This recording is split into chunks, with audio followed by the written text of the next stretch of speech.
Karibuni watu wa Mungu kwa ajili ya siku ya leo na kwa ajili ya kujifunza. Asanteni kwa kuwa pamoja nami kila saa na kila wakati katika video zangu. Tunamshukuru Mungu kwa sababu mwema, mwaminifu, tena mkamilifu. Asante kwa ajili ya kumwezesha msikilizaji wangu kuwepo siku hii ya leo. Roho Mtakatifu tunakutambua, kaa nasi hadi mwisho kwa utukufu wa jina lako. Amen. So karibu. Mara nyingi tunasema Mungu huwa anakaa juu ya sifa, na mahali ambapo watu wanamsifu Mungu ndipo Mungu anapenda. Lakini ni sifa ya aina gani ama tufanye sifa ya vipi ambapo Mungu ataweza kuifurahia na ataweza kuwa pamoja nasi?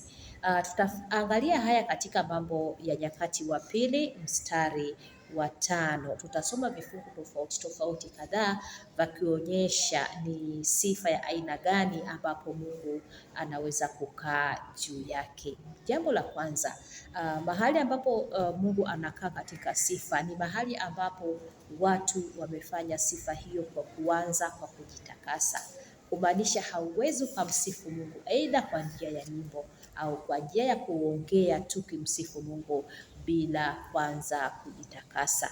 Na haya tunayaona katika mstari wa 11, Mambo ya Nyakati wa Pili mlango wa 5 mstari wa 11, na neno la Mungu linasema, ikawa makuhani hapo walipokwisha kutoka katika patakatifu, kwani makuhani wote waliokuwepo walikuwa wamejitakasa, wala hawakuzishika zamu zao, tena Walawi waimbaji wote pia. So walikuwa wamejitakasa kwa sababu kulikuwa kuna shughuli wanaenda kuifanya hapo, lakini makuhani wote wakawa wamejitakasa pamoja na waimbaji Walawi.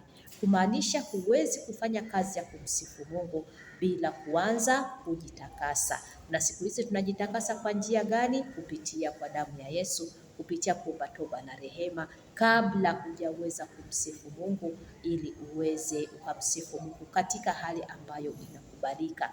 Yamkini huwezi kumsifu Mungu ukiwa katika hali ya uchafu, na sisi wanadamu tunakosa, tunawaza, tunanena, tunatenda yaliyo kinyume na mapenzi yake. Kwa hivyo ili tukapate kumkaribia, jambo la kwanza lazima tufanye toba. Na walipomaliza kufanya hayo, basi wakaanza ule uimbaji, lakini uimbaji ambao waliufanya ulikuwa unaenda pamoja na vile vyombo ama vifaa vilivyokuwepo pale mahali. Hebu tuangalie hayo. Tunaona katika mstari wa 13, hata ikawa wenye panda na waimbaji walipokuwa kama mmoja, wakisikizisha sauti moja na kumsifu na kumshukuru Mungu. Walipokuwa kama mmoja. Kwa hivyo tuseme tunamsifu Mungu katika kanisa ama katika kundi. Lile kundi linapokuwa linamsifu Mungu na kuna wapiga vyombo hapo na kuna waimbaji, lazima sifa ambayo itamvutia Mungu ni mahali ambapo wale watu wanaimba kwa sauti ambazo zimechangamana vizuri. There is harmony in that music.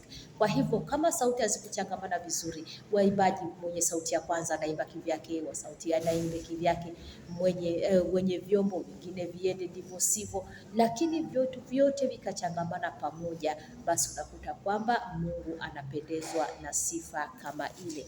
Lakini hiyo ni upande wa nje, lakini pia kuna sifa ambayo sasa tunatakiwa tuifanye kwa upande wa ndani. Fanyaje sifa kama ile? Mtasikizishaje sauti na sifa ama kwa njia ya ndani? Jambo la kwanza, mtasikizisha sauti moja, nafsi yako na roho yako na yale maneno unayoyatamka ama unayotoa katika kinywa chako lazima viwe pia vimeshikana kwa pamoja. Unaweza ukaimba nyimbo lakini nafsi yako haiko hapo au roho yako haiko hapo, ama unaweza ukawa unamsifu Mungu, unaongea, unatamka maneno ya kumsifu Mungu, lakini nafsi yako ama roho yako iko mbali na hayo maneno unayoyatamka. Kwa hivyo unapomsifu Mungu kwa njia njia hiyo nafsi yako na roho yako havijashikamana kama moja, basi Mungu hawezi shuka katika ile sifa.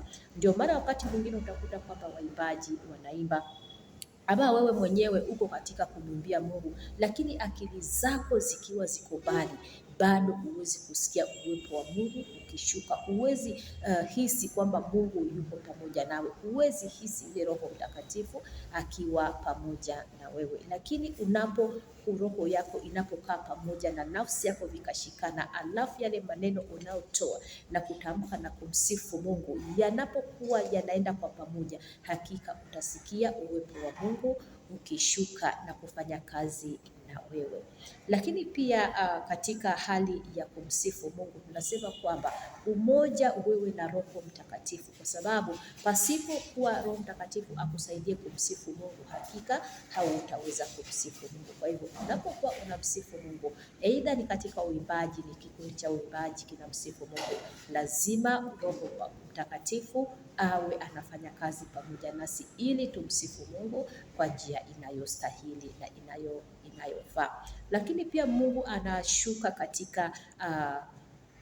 katika sifa inayokuwa na ujumbe mahususi. Sio kila nyimbo inayoitwa kumsifu Mungu huwa ni ya kumsifu Mungu, lakini inategemea ni ujumbe gani ambao uko katika ile sifa. Na jumbe ambazo zinatakiwa kuonyesha kumsifu Mungu tunaziona hapo mahali tuliposema, wanaposema kwamba walisikizisha sauti kama moja ya kumsifu na kumshukuru Mungu. Kwa hivyo ujumbe katika wimbo unaomsifu Mungu lazima uwe unamsifu Mungu, unasema ukuu wa Mungu, unasema utukufu wa Mungu, unasema wema wa Mungu, unasema uzuri wa Mungu, yale mambo ambayo anatenda ambayo siyo ya kawaida, yale mambo ya kutisha anayoyatenda, attributes zake ama character zake, tunasemaje kwa Kiswahili, zile tabia za Mungu anazozifanya katikati ya watu ambao zinamfanya anakuwa tofauti na wengine sana. Huko ndio kumsifu Mungu. Kwa hivyo nyimbo unazozimba lazima ziwe na hayo mambo makuu ya Mungu na hizo tabia nzuri za Mungu za utukufu wake zinazomtofautisha na miungu mingine. So ukimsifu Mungu kwa namna hiyo katika uzuri wake, basi Mungu ataweza kushuka. Lakini pia ujumbe lazima uwepo wa kumshukuru Mungu katika hali yoyote. Unapomshukuru Mungu katika hali yoyote, basi Mungu anaona kwamba unamsifu kwa njia ya kumshukuru. Kwa hivyo ataweza kushuka na kuendelea kufanya kazi pamoja na wewe. Lakini kama nyimbo unazozimba hazina kumsifu Mungu, hazina ukuu wa Mungu, hazina kumshukuru Mungu hata katika hali ambayo haukuwa umeitegemea, basi nyimbo zile unakuta kwamba inakuwa ni ngumu Mungu kushuka katikati yake. Kwa hivyo next time unapokaa na kumsifu Mungu, usiimbe tu ili yaishe, ama usitamke maneno tu ili yaishe, lakini lazima ujue kwamba unatamka maneno gani yatakayomvuta Mungu ya kuweza kukaa katika hizo sifa unazomsifu Mungu. Mungu akubariki sana unapoendelea kumsifu Mungu. Lakini pia ujue kwamba si lazima umsifu Mungu katika kundi, unaweza kumsifu Mungu katika moyo wako. Kuna njia nyingi sana za kumsifu Mungu, aidha kwa kutoa sauti watu wakisikia, au kumsifu Mungu katika roho yako. Kuna watu hawatoi sauti lakini amekaa yuko katika sifa, na unakuta kwamba Mungu anashuka katika sifa ya namna ile. Ni sifa ya kimya lakini ni sifa ya rohoni. Mungu akubariki unapoendelea kumsifu katika roho na kweli. Nakupenda siku zote katika jina la Yesu. Usisahau kusubscribe, kulike na kushare.